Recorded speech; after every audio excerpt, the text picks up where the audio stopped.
is Dr. Tillman, and my connection to Adele is that I graduated from the same college that she graduated from. I graduated in '06, and Adele graduated in 2012. And I feel very inspired by the work that she's been doing, and it's been my privilege to be following it. So Adele is the executive director of Dinah's Voice, Sexual Violence Services, which is a student-focused, survivor-driven organization founded in April 2018. And the mission of Dinah's Voice is to provide information, consent education, and support to students at Catholic colleges, both for survivors and also to make the environment safer in general.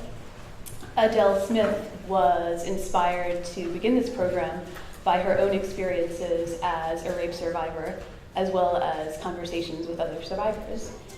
So she is here today to talk to you about a little bit about the inspiring circumstances that led to Dinah's Voice being founded, and about our mission and how it ties into this conference.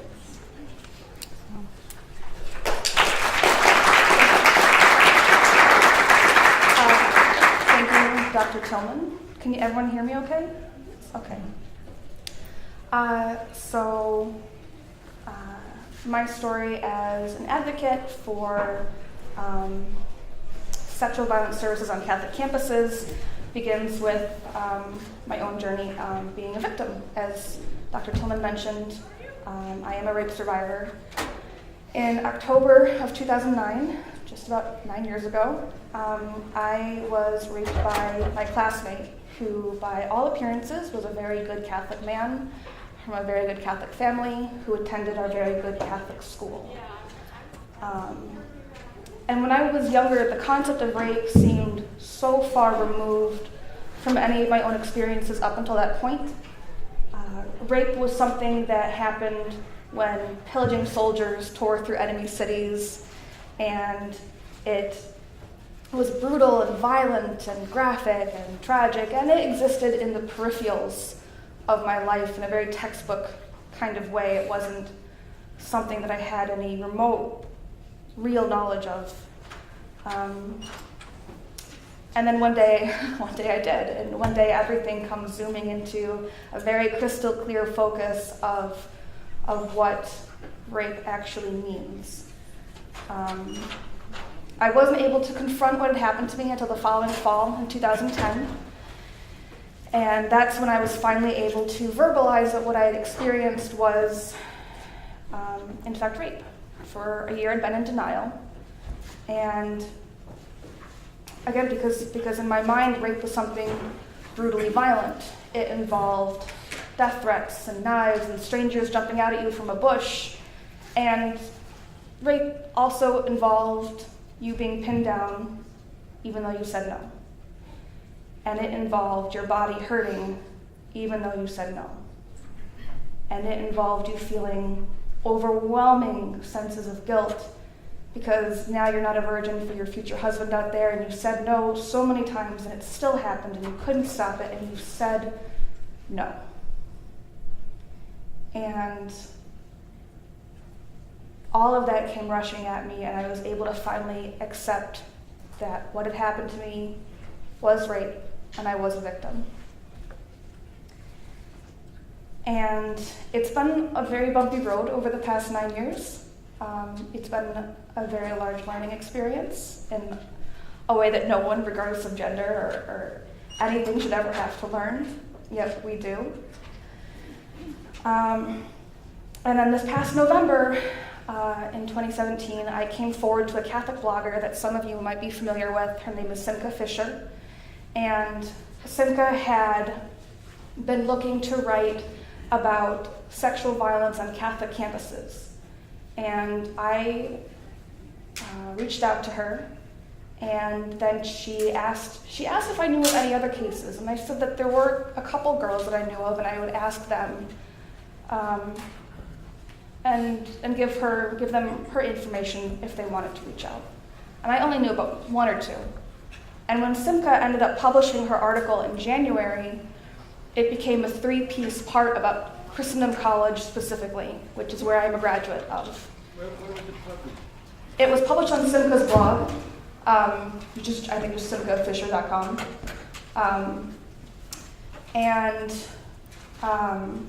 It was subsequently covered by Crux and the National Catholic Reporter, and Catholic News Agency also did all reports on it as well. So Simca had found that there was sort of a larger culture going on at Christendom that created a very toxic atmosphere for women and for survivors.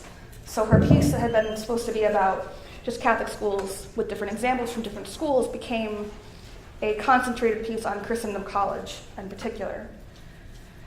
And 2 other women from my school came forward as well. They came forward anonymously. I came forward by name because I'd already been vague booking about what had happened to me, and I'd come out publicly as a rape survivor like the summer before, so I was more comfortable having my name out there. And because if you are going to talk about rape, you can't talk about it anonymously if everyone's anonymous. Otherwise, people don't look at it with even a shred of legitimacy. Whereas if they have a target, then target name and a face, it makes it easier for people to accept it. So I came forward by name, and then there were the other 2 women. And then after it was published, I started getting all these messages and of women who said, "Thank you. I thought I was the only one." And these were women from my school, which, if you're not familiar with Christendom College, it's located in Front Royal, Virginia. The student population is about 400, and the town is probably 15,000. It's an hour outside of DC. It's very remote. It's very small. It's very close-knit. And I heard from almost 24 women who were victims of sexual violence, who had either been unable to come forward or they had tried to come forward and nothing had happened. So I was ready to do something, and that's why I talked to Simca. That's why these girls talked to Simca. And then people started talking to me, and it just became, you realize that this was a much bigger problem than me and just like a couple other girls. This was a Christendom problem. And so we started out and formed a coalition to try and get the school to take action. And our college community has been less than supportive. It's been very frustrating as a Catholic to have the responses that we've gotten. The school's first response, official response to Simca, was to call her a misguided blogger. And then after 2 local newspapers reported on it, they issued a second response with a very weak apology saying that they may have failed some of their students. And they informed the community that they had hired a law firm who was going to audit their policies regarding sexual assault, policies that they did not institute until 2013, despite being founded in 1977. That audit was completed in February, and they have not released the results of it, and I don't believe they have any intention to do so. And the school itself has refused to communicate with anyone in my organization since February 7th. We've sent emails and voicemails, and we don't get responses back. The faculty, some of whom I'm still friends with and have been in contact with, informed us that they were made to sign releases saying that they would hand over not only their professional, but also their private correspondence to the school's legal counsel if requested.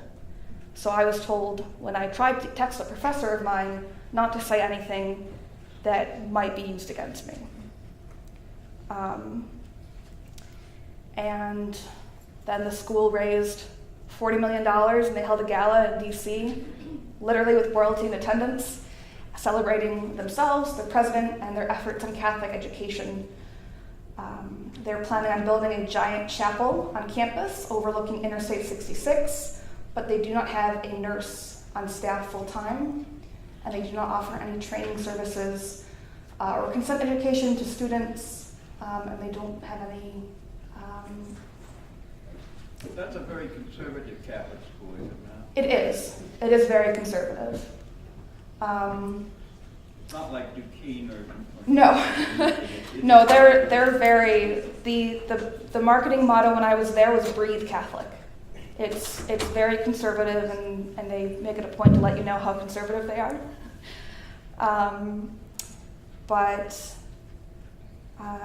So they sent the message, and not having a nurse or any consent education program, they basically sent the message to us that we have the money for things that matter, and your safety from sexual violence is not something that matters to us, because we're going to build a giant chapel, but we're not going to hire a nurse full-time. There's a woman who's on call 24/7 in a town that doesn't offer rape kits at the local hospital because there's no sexual assault forensic evidence nurse on staff, and the police department doesn't know who's actually responsible for rape cases. Like, it's a whole mess of a system, and the college only makes it worse, and not providing any resources that so many other public universities and Catholic universities do offer. But what's been worse than the school's response is the overarching Christendom community. We've had, since day one, people threatening to sue us, threatening to sue Simca Fisher. I was called, it was said that I was under demonic influence, possessed by devils, being paid, looking for my 15 minutes of fame. One alumnus suggested that I was lying about being raped to cover up my poor academic performance in college. I don't know why I would decide to lie about that 7 years after graduating, because no one cares what your grades were in college, but that was his opinion, which he felt comfortable posting in a public forum. He is also currently trying to sue my communications director for defamation, which, given his comments about me, I found very interesting. Alumni have tried to send moles into a private therapeutic support group for victims of all forms of abuse that my group started, to capture screen caps and release them on their hate blogs, on Facebook comments, and public threads.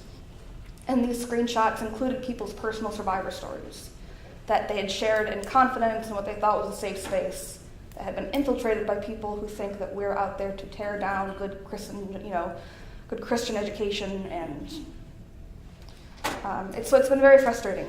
The woman who we have a certified therapeutic advisor who works with us, and she is a licensed therapist in Virginia, and people have tried to threaten her job and her licensure because she supports us and supports rape victims.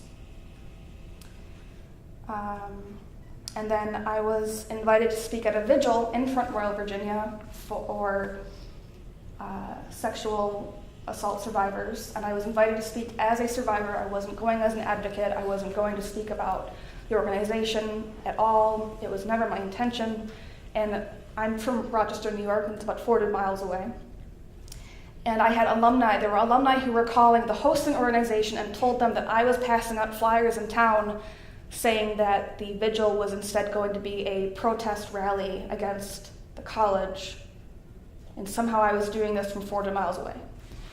And I got politely uninvited from the vigil, and which overall I thought was for the best, because the last thing that I wanted to do was draw any negativity towards the vigil for survivors. And then over the past weekend alone, we've been arguing with alumni who keep telling us that rape culture is a myth, and that it doesn't exist except in the minds of feminazis. So that's the majority of our experiences. And then news came out from Franciscan University in Steubenville, Ohio, and then Ave Maria University in Naples, Florida. And we realized that we weren't alone. We weren't just a random blip, but that this was a problem. the outrage that we had expected to get from our Catholic community still wasn't the overwhelming response in these other Catholic communities, especially from the administrations. Everything got turned onto the survivors and onto the journalists who were trying to expose the truth about what these women, these students had gone through. We were all accused of being funded by George Soros, which has led to a very long-running joke about all of our Soros bucks that we're rolling in, as we pretty much all of us drive junky cars and struggle to pay the rent, but we're rolling in the dough apparently. Very good company. Yes, that's what we've come to see. We've been accused of not being real Catholics, or being fake victims, or being professional victims, of re-victimizing real victims. We've been accused of trying to dismantle Catholicism and Catholic education, and the list just goes on and on and on. And then I think I mentioned the demonic possession in there somewhere, which I'm pretty sure I'm not. Fingers crossed. And then people were saying things like, well, why were these women, drinking and wearing pants? I mean, what were they expecting to happen? Why were they leaving campus after 6 p.m.? It's ridiculous, crazy accusations were flying all over the place. And there was not a lot of cooperation. It was every time someone has come forward from one of these schools and says, oh my gosh, I want to help, what can I do? I get so excited because they're so few and far in between. And I wrote a blog for our website about people had been saying, well, like, what's this? This isn't your business. It's not your, situation. You're not, especially when we're talking about Steubenville. They were like, you're not from Steubenville. You're not part of this community. It's not your business. And I was saying, well, no, it is our business. Like, fighting rape culture is everyone's business. And I briefly mentioned Ave Maria and their lawsuit that they're currently engaged in. And they sent me a 5-page cease and desist letter demanding I take the blog post down. And in all caps, they said at the end of the letter, govern yourself accordingly. Because somehow they had interpreted that I was accusing them of promoting actual rape, which didn't make any sense. The post I wrote hadn't gone viral. It had 33 views. We're really small. We were started in April. We're a very small organization. But apparently a blog post with 33 views felt threatening enough for Ave Maria's legal team, a school that makes an incredible amount of money, judging by their tax returns, to come down on us with legal threats. And all of this background sort of ties into why I'm here talking to you today about with our overall discussion on what rape culture is. Because the particular difficulty with these traditional environments, a lot of these colleges that I've mentioned don't accept Title IX because they don't accept federal funding for educational loans. And the ones that do have Title IX usually have some sort of religious waiver that allows them to handle things on their own and in their own way, which doesn't always work out very well and usually doesn't. And so with a lot of these traditional environments and these very conservative Catholic institutions, the entire system and their way of handling sexual sin relies on purity culture. And women's rules on campus are very rigid and strict in a way that men's rules never will be. It's a lot of ladies don't wear dresses with keyhole backs in them, or shirts that are lined with lace at the bottom because you're going to cause men to think sinful, lustful thoughts, and that's on you. But also at the same time, you're supposed to be submissive to men and respect them because they're more rational human beings who aren't prone to emotional outbursts like you hysterical females. It just doesn't, you're expected on the one hand to uphold purity, and on the other hand, because men can't control themselves, and on the other hand, you're supposed to be submissive. And it sends this very flawed message.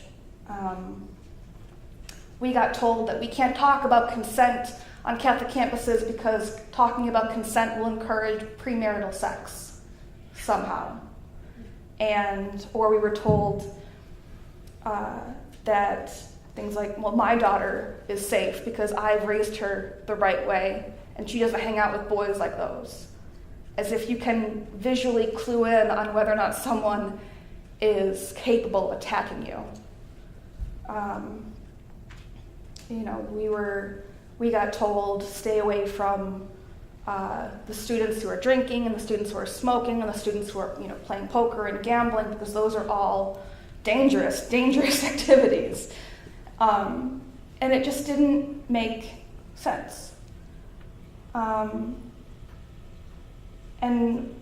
a lot of people talk about sexual violence and rape culture as something that sort of broke our society, broke the world, but it's not so much of a bug as it is a feature. It's a feature that women, men, students especially, who are at incredibly high risk for sexual violence, we're all expected to navigate this world with little to zero guidance or knowledge, and all of that comes down to rape culture and its prevalence in our society. And so rape culture, it's a term that gets thrown around a lot. We like to identify things by identifying them as parts of a culture. We've got culture of life versus a culture of death. We like our cultures. And there are subcultures that always contribute to the overarching umbrella culture. For rape culture, the two primary ones would be purity culture and hookup culture. And purity culture, as I mentioned before, it's primarily found in very conservative circles, and it's an extremist. Both purity and hookup culture are extremes of what should be fine, normal things. For purity culture, it's where virginity and purity and modesty, those are held up as the absolute highest ideals, and it's women's responsibilities to maintain them through their virtue. And if they do fall into sexual sins, it's their fault, not the man's, because they failed. And then in hookup culture, you have it where it accepts and encourages casual sex, one-night stands. It doesn't, it encourages you to explore without emotional bonding or long-term commitment. And both of these attitudes, while at their original root you can find a good reason behind it, the way that it usually acts out, it both leads to the objectification of primarily women, also men. I think that purity culture is extraordinarily damaging for men, especially because it reduces all of them to animals who can't control themselves, which is ridiculous. So both of these cultures in their own ways encourage objectification, and that feeds into rape culture. But then, what is rape culture? So rape culture itself is defined as a sociological concept where rape is pervasive and normalized due to our attitudes about gender and sexuality. And breaking that down, it doesn't mean that, rape culture doesn't mean a society where rape is considered okay or explicitly encouraged. Rape culture isn't explicit, it's subversive, and that makes it all the more dangerous. And there are certain behaviors that you can look at and you can see as pointing to rape culture. And these would be victim blaming, slut shaming, the attitude of boys will be boys, denying that rape is a problem, like rape culture is a myth, sexual objectification, trivializing the damage that rape causes, not only to the survivors, but to the rippling community around that survivor. Secondary trauma is a very real thing that family and friends, therapists, everyone connected experiences some form of it. And then if you throw in to the mixing bowl societal, religious, or ethnic motivators for guilt, and you have a breeding ground for predators and for abuse. Combined with the fact that humans are primarily tribal by nature, and our primary modern tribes are shaped by politics and religion, and there you will find rape culture. It's become so ingrained in parts of society that we don't always even notice it until we see a situation that's completely flipped upside down. So my pop culture example would be, I really like foreign films. I'm a little obsessed, and Netflix does not help. But there's this film on Netflix, and it's called I Am Not an Easy Man. It's a French film. And the main character is your very typical walking, talking example of patriarchy and chauvinism and toxic masculinity. And he ends up hitting his head, and he wakes up in a parallel world. He wakes up in a matriarchy where women evolved as the dominant gender, and men are the nurturers and the caretakers. And he clashes with this female author about issues of gender and equality. And he experiences all these things that women primarily are the victims of in a patriarchy, which, derision at the workplace, catcalling on the street, sexual harassment, in any situation that you go to. And he even almost gets assaulted in a bar. And those are the more serious things he experiences, but there's also other things. Like there's a scene where he and his guy friend go to a yoga class while the wives are staying at home yelling at the TV about football. And you kind of think, at first it kind of makes you chuckle. It's a little funny when the husbands are going off to yoga class and the women are yelling at the TV about football, and the sons are going off to ballet and the girls are going off to wrestling. It's because it's so unusual. And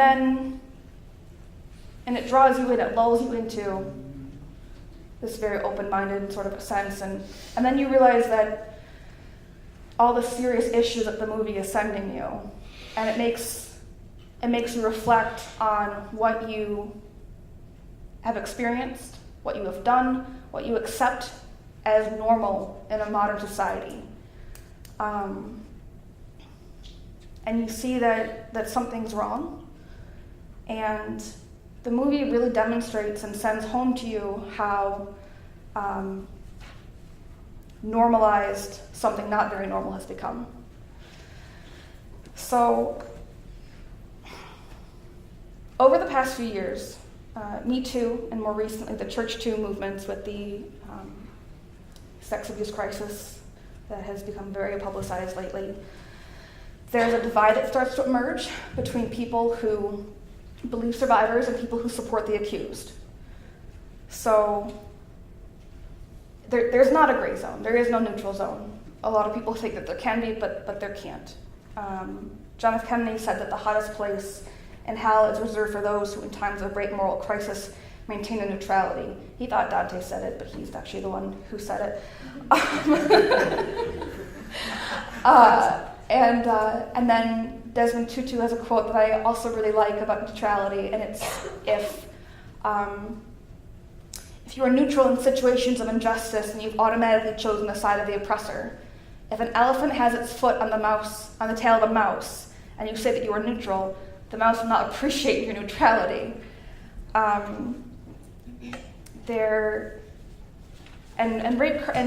Rape culture is a great moral crisis. It is a situation where we can't be neutral.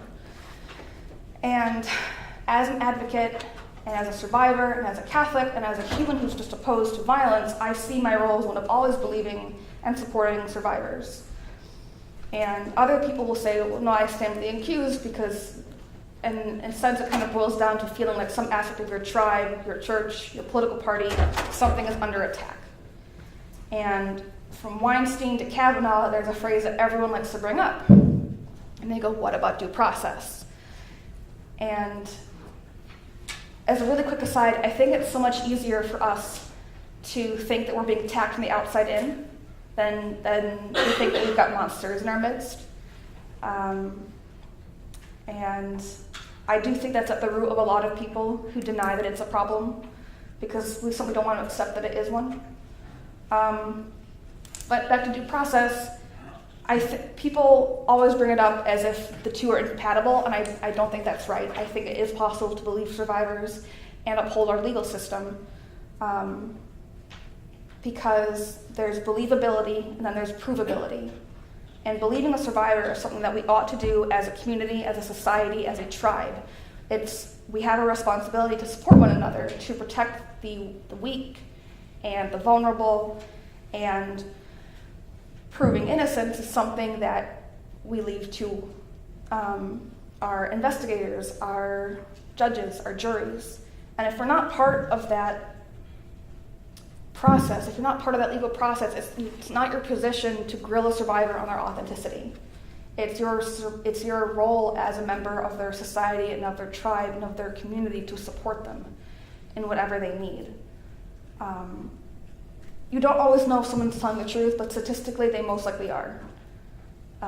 The average rate of false allegations for any crime is about 2 to 8%, depending on what law enforcement agency you're talking to, and that's the same statistic for false allegations of rape. And either way, until evidence says otherwise, again, we're not judges and we're not the jury. It's not our place to question until we have evidence actually saying that this isn't a real survivor. So we can support survivors and still support our legal process and encourage reform where that legal process fails, because it does, especially fails sexual violence victims. If you don't know what it is, look up end of the backlog and see how many untested rape kits are in your state. In Pennsylvania, it's about 1,400, I believe, untested rape kits for years. And then there's, Brock Turner, who, despite the fact that there were witnesses to him assaulting a woman behind a dumpster, he was sentenced to 6 months and only served 3. Or there's the father in Montana who repeatedly raped his 12-year-old daughter and only received 2 months plus probation. We have a very flawed system when it comes to how we treat survivors of sexual violence. According to RAINN, only 13 out of every 1,000 cases of sexual violence gets referred to a prosecutor, and only 7 out of 1,000 cases referred to a prosecutor ends in a felony conviction. And way too often, judges and juries care more about the future of the accused than the future of the survivor. So, what about due process and innocent until proven guilty gets played so often, and it doesn't seem to be coming from a place of actually caring about our legal system, but to silence survivors because people feel like they're under attack, that their tribe, their system is under attack. And it becomes a get-out-of-jail-free card for perpetrators that allows communities to turn a blind eye to the problems that are going on. And when that card gets played, survivors are the ones who get hurt. Every aspect of their lives is questioned and scrutinized. And these attitudes are so harmful and dangerous, and they're pervasive. And we really, as a community, we can't afford to disbelieve survivors. We simply can't. We risk re-traumatizing a very vulnerable portion of our population. And there are actions that anyone can take, very simple ones. It's look for the signs of rape culture in your own communities. Look for how it manifests itself. I'm a gamer. There's so much rape culture in the online gaming world. It's ridiculous, and it's something that I end up dealing with once a week. And my boyfriend is also a gamer, and whenever one of his friends says something in a party chat, he kind of goes, "Oh no," because I'm going to call them out on it. And he's very much like, you're a strong, independent woman, and you can fight your own battles, and he just feels sorry for the guys. But it happens on a weekly basis. You know, you're playing a game and you beat the other team and some guy goes, bro, we totally raped those guys. No, no. We obliterated them, sure, but what you said, not cool. Please don't say that ever again. And they might say it once or twice after that, but having already called them out on it, what I find happens is they'll say it and they'll go, oh crap, sorry, I didn't mean that. Because rape culture is ingrained, it's learned. And if we don't call it out, calling it out can be uncomfortable. If we don't call it out, nothing's going to change. And, you know, like get involved with your local rape crisis center. Get involved in petitioning your representatives, no matter how much you have to harass them. Like, there are actions that you can take. And it's especially important, I think, many people think, for men to be involved. And that's why I'm really grateful that in Dinah's voice there are so many men that are involved, because it does sort of help. When there's a guy who's not listening to us, we'll send in one of the men. Because there's nothing that they're just going to look at us and say we're hysterical women. But if we send in some guy named Joe, they'll listen to Joe because he's a Joe with an E at the end. So, but there's a feminist author named Chimamanda Ngozi Adichie, and she's brilliant. She's so smart, and she wrote this book called The Feminist Manifesto, which I highly recommend. But she says that men have to be on board when it comes to feminism. You can change women all you want, but if you don't change men, nothing changes, because we share the world. And unfortunately, we live in a world where men are more likely to listen to another man. So we need men's voices to join ours, no matter how uncomfortable it is, or how much you don't want to seem uncool in front of your friends and your bros. It's something that needs to be done in whatever way that you find that you can do yourself. Every 98 seconds, someone in the US is a victim of sexual violence. This keynote speech is about 45 minutes, and that's about 28 people. 1 out of every 6 women is a victim, and 1 out of every 10 victims is male. And those are only from what gets reported, and so much of it doesn't actually make it to being in a report. Survivors of sexual violence are all around you. They're in your PTA meetings, they're a part of your church, they're in line at the DMV with you, groaning like everyone else. They're there, and they really need people to speak up for them and to speak up for creating a safer society and a safer community for them, and combating the rape culture that is pervasive all around us. So I think I'm kind of nearing my time, so I guess we'll wrap it up and take some questions.